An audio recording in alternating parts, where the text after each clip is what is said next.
مامۆستا محەممەد فەتحوڵڵا گولەن چێ؟ زانا و بیرمەندێکی جیهانی ئیسلامیە. ساڵی 1938 لەدایک بووە.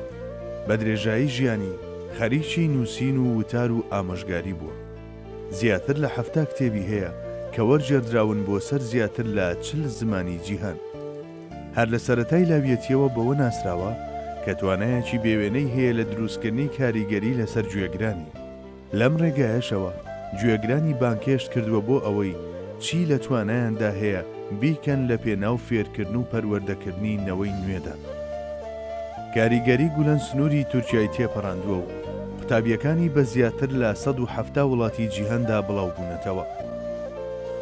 گوتاری دینی گولەن بەوە دەناسرێتەوە کە بانکێشت بۆ ئاشتی جیهانی دەکات لە ڕێگەی گفتوگۆی نێوان کلتورەکان و شوێنکەوتوانی دینە جیاوازەکانەوە. هەر بەم بۆ نهێشەوە ساڵی 2015 خەڵاتی جیهانی غاندی بۆ ئاشتی پێبەخشرا.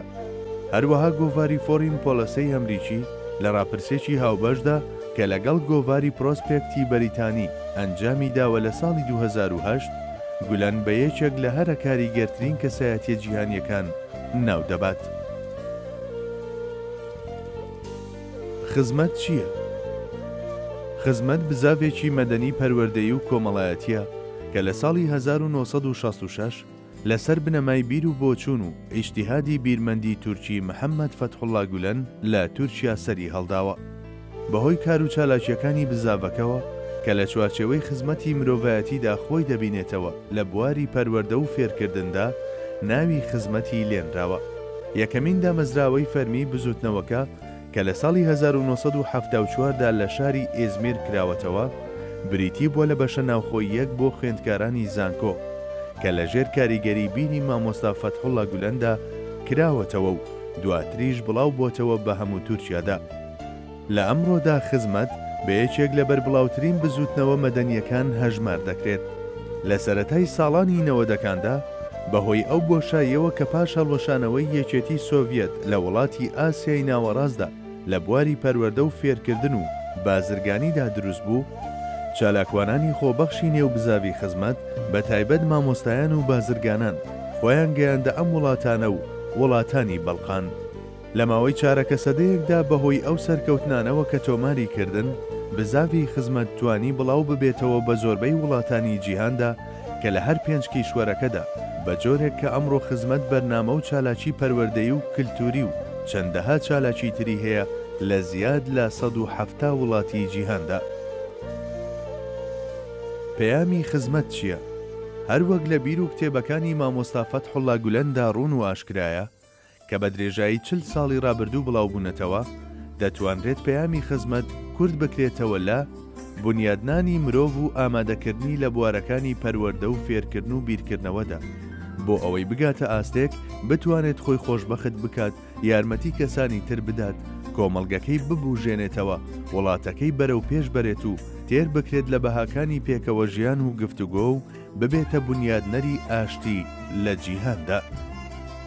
تێڕوانینی بزاوی خزمەت چۆنە بۆ گۆڕین؟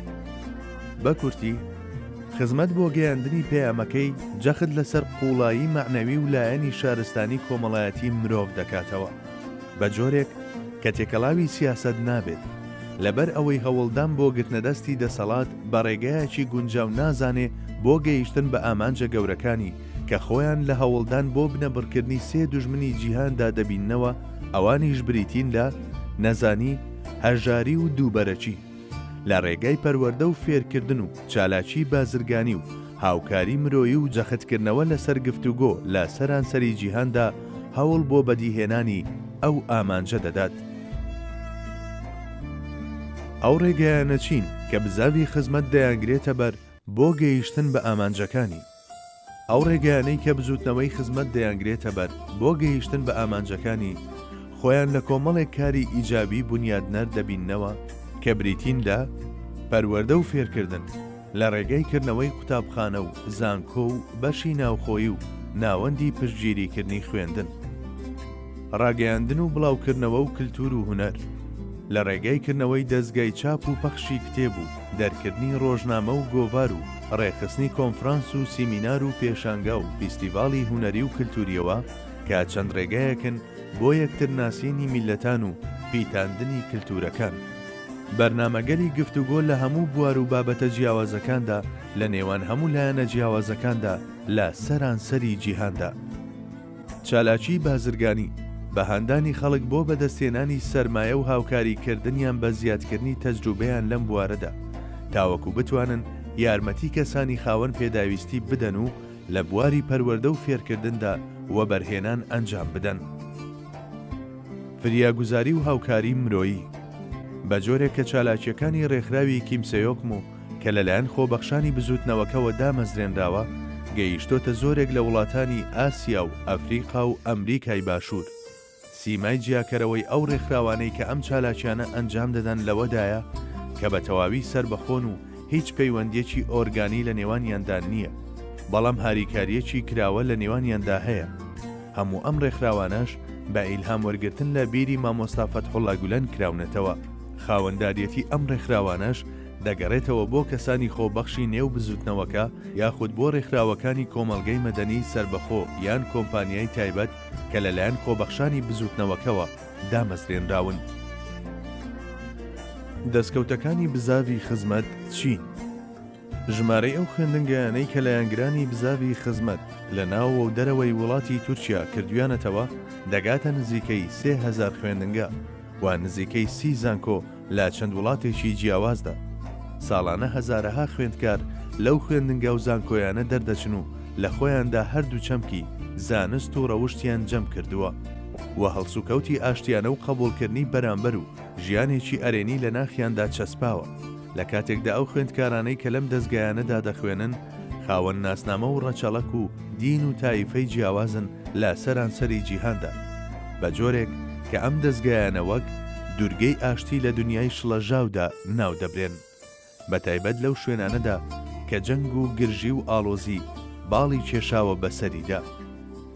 هەروەک خۆبەخشانی نێو بزوتنەوەکە هەڵدەستن بە پێشکەشکردنی خزمەتگوزاری پزیشکی و یارمەتی مرۆیی لەو ناوچانەدا کە کارەساتی سروشتی ڕوویداوە و هەروەها لەو شوێنانەدا کە گرژی و ئاڵۆزی باڵی بەسەریاندا کێشاوە. لەم ڕوانگەیەوە ڕێکخراوی کیمسەیۆکم و هەڵساوە بە پرۆژەگەلێکی زۆر و بەرفراوان لە ئاسیا و ئەفریقادا.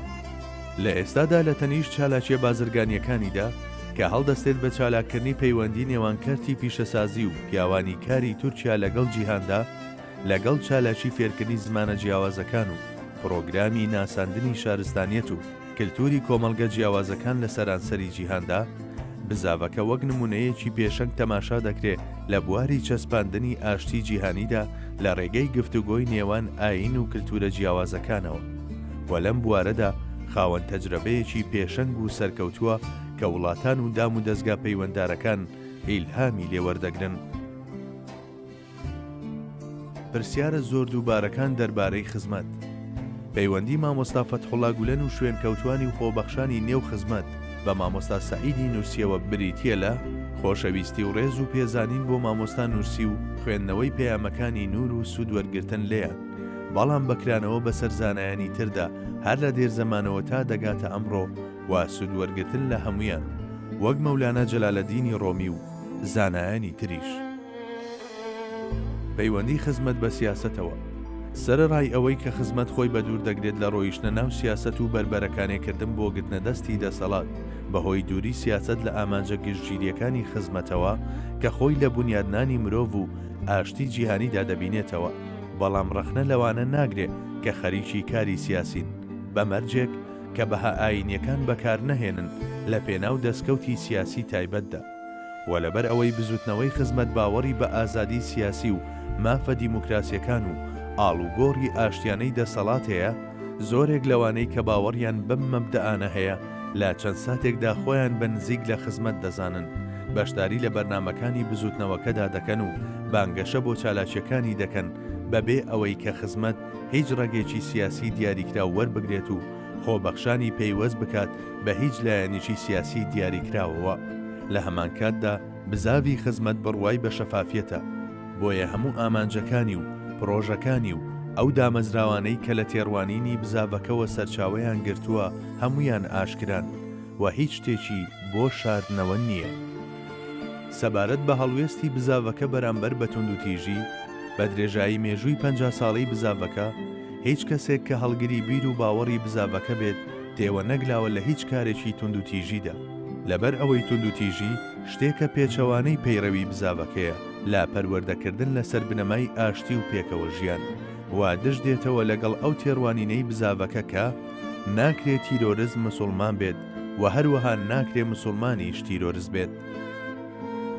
دەربارەی تێڕوانینی بزوتنەوەکە بۆ دام و دەستگاکانی دەوڵەت، یەکەم شت خزمەت پێی وایە کە دەبێت پارێزگاری لە دەوڵەت بکرێت و خراپترین دەوڵەت لە بێدەوڵەتی باشترە و هەروەها وەکو مڵکی میلەت دەڕوانێتە دام و دەستگاکانی دەوڵەت و کارکردن لە دام و دەستگاکانی دەوڵەتدا بە مافی هەموو هاو نیشتیمانیەک دەزانێت بەو شێوەیەی کە لە یاسادا ڕێکخراوە بەبێ ڕەچاوکردنی هیچ جیاکاریەکی تر و کاری خزمەت لە سەرانسەری جیهاندا پابەندە بە دەزوەرنەدان لە کاروباری ناوخۆی وڵاتان. چۆن دەتوانرێت سوود لە هەڵسوکەوتی بزاوی خزمەت وەربگیرێت بەرامبەر بەو تۆمەتانەی کە دەدرێنە پاڵی؟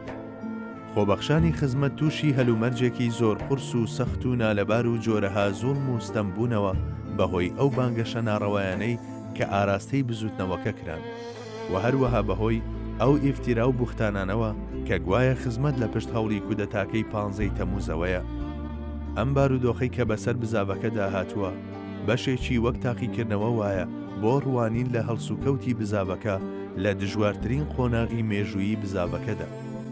لەو وانانەی کە دەکرێت سوودی لێوەربگیرێت لەم ئەزمونە ئەوەیە کە بزاڤەکە بەردەوامە لە سەرکاری ئەرێنی و پەیامێکی پیرۆز بەدی دەهێنێ کە هەموو لایەنگرانی بڕوایان پێیەتی. ئەمەش لە هەموو کات و شوێنێکدا پەیڕەو دەکرێت.